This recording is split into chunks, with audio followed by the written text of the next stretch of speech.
Voilà, on voulait un peu marquer les 3 premières années du CTMA de Nivelles et marquer ces 3 années de travaux par le site du Plessis.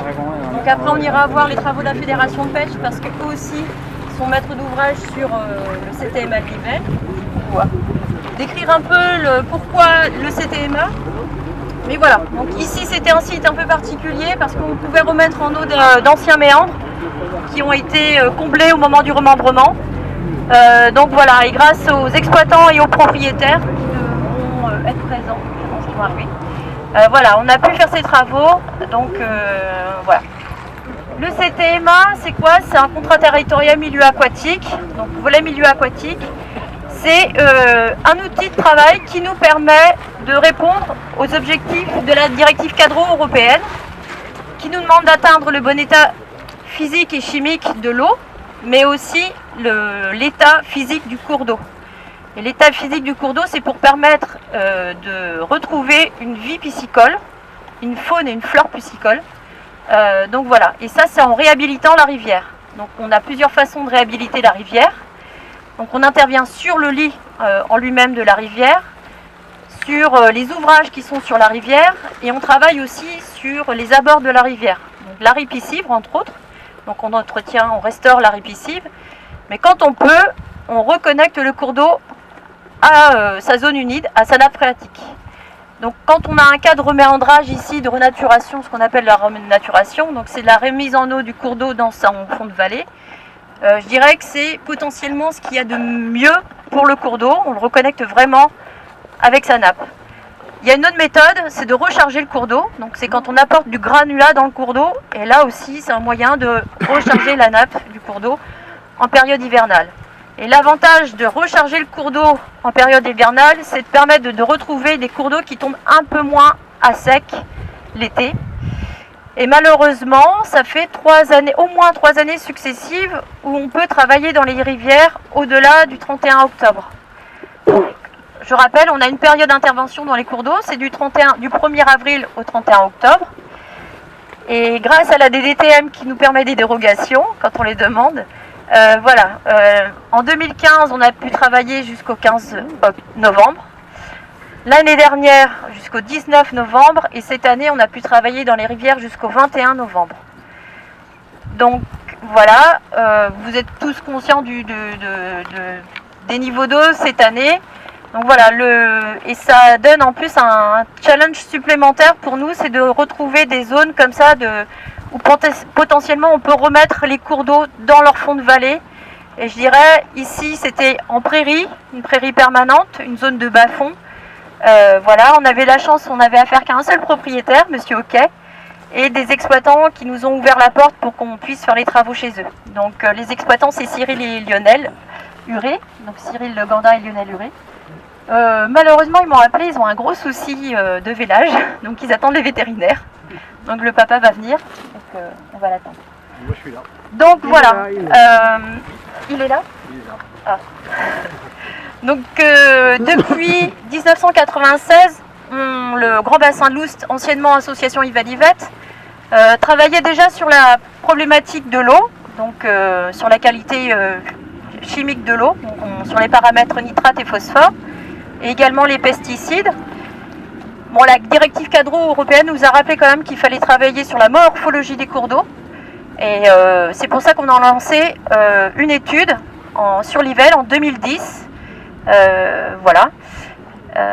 Donc l'étude s'est déroulée quand même sur plusieurs années pour aboutir. Enfin, l'étude en elle-même, la phase terrain qui a été faite par S2EGT, c'est maintenant ICEMA, qui sont représentés ici par Simon, qui a fait le terrain.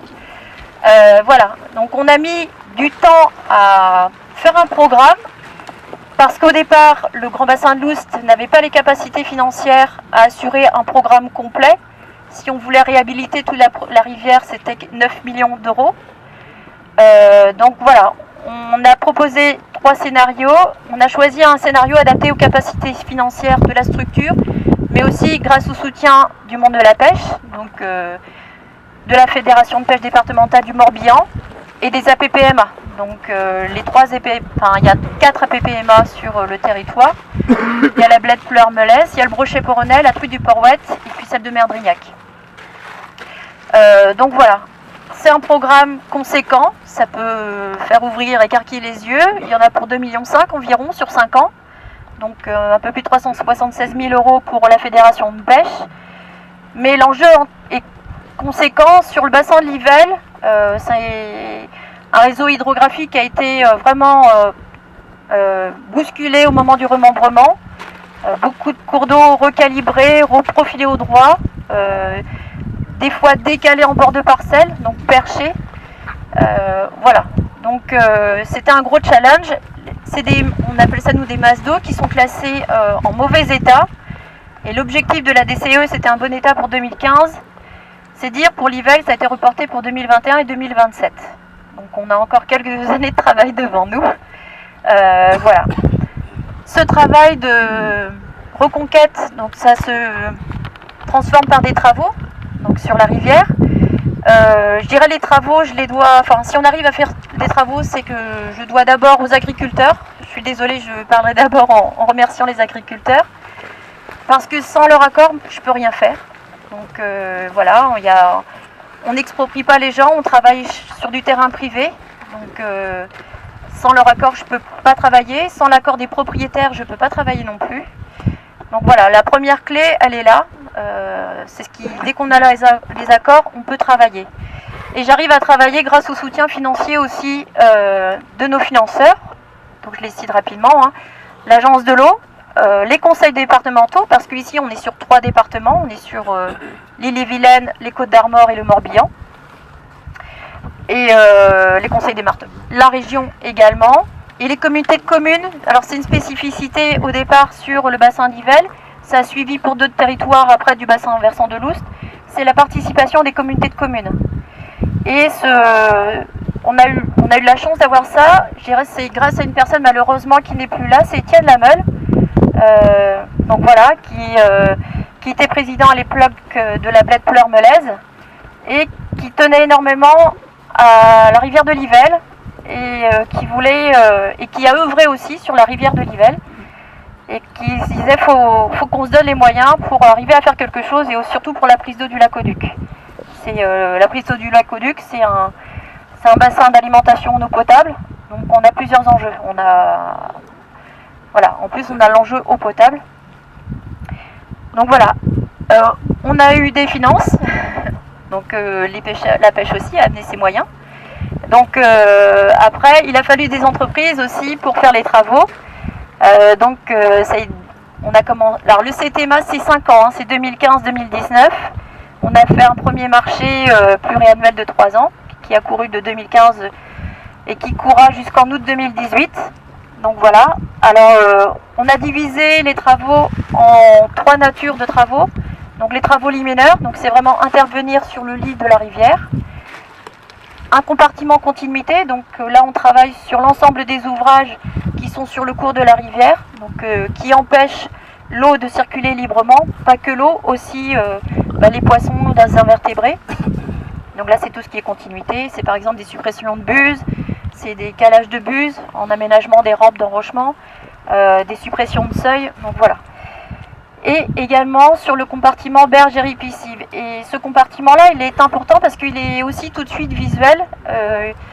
Depuis quelques années, il y a une déprise un peu et je pense qu'il y a un manque de temps aussi, du bois en bord de rivière. Et il y a un gros boulot là-dessus, voilà.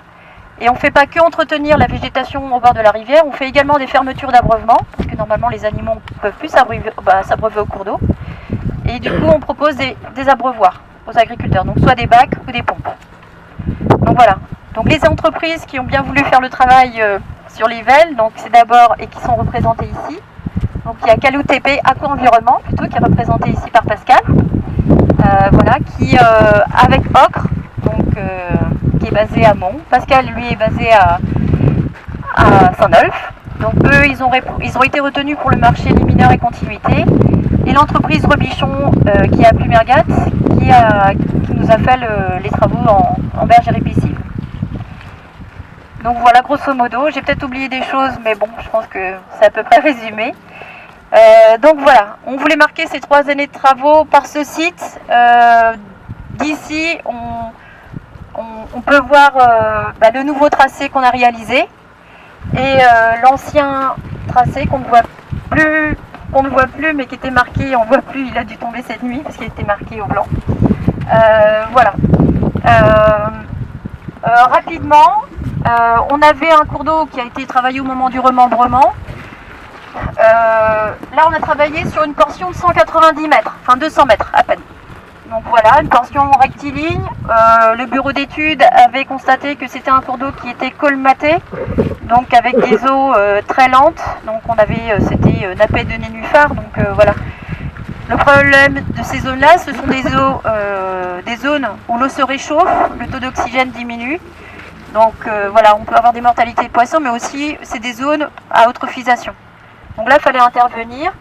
Donc au départ, on devait travailler dans le profil droit de la rivière, parce que c'était un premier scénario qui était adapté à nos capacités financières. Et je dirais, grâce aux autorisations qu'on a eues de la DDTM et à nos financeurs aussi, surtout, parce que ça coûte plus cher de renaturer une rivière. Hein, ça va du simple au double, voire au triple. Voilà, on a adapté nos budgets et on a pu faire les travaux. Donc on a redéplacé le cours d'eau sur 400 mètres. Et on les a redéplacés par rapport au visuel qu'on avait de la rivière sur les orthophotos de 1952. Donc voilà, on a vraiment le tracé, c'était vraiment là. Et quand on prospectait le terrain, par l'hiver, par capillarité, en fait, on voyait l'ancien lit. Donc c'était vraiment remarquable. Donc moi, il y a quelques années déjà, quand j'allais voir les agriculteurs Cyril et Loïc pour le bocage, j'avais déjà ça dans un coin de tête. Il y a des choses d'intéressantes à faire chez vous. Voilà, quand on lancera le CTMA, est-ce que vous seriez d'accord pour qu'on fasse les travaux? Et après, tout dépendait du financement et tout ça.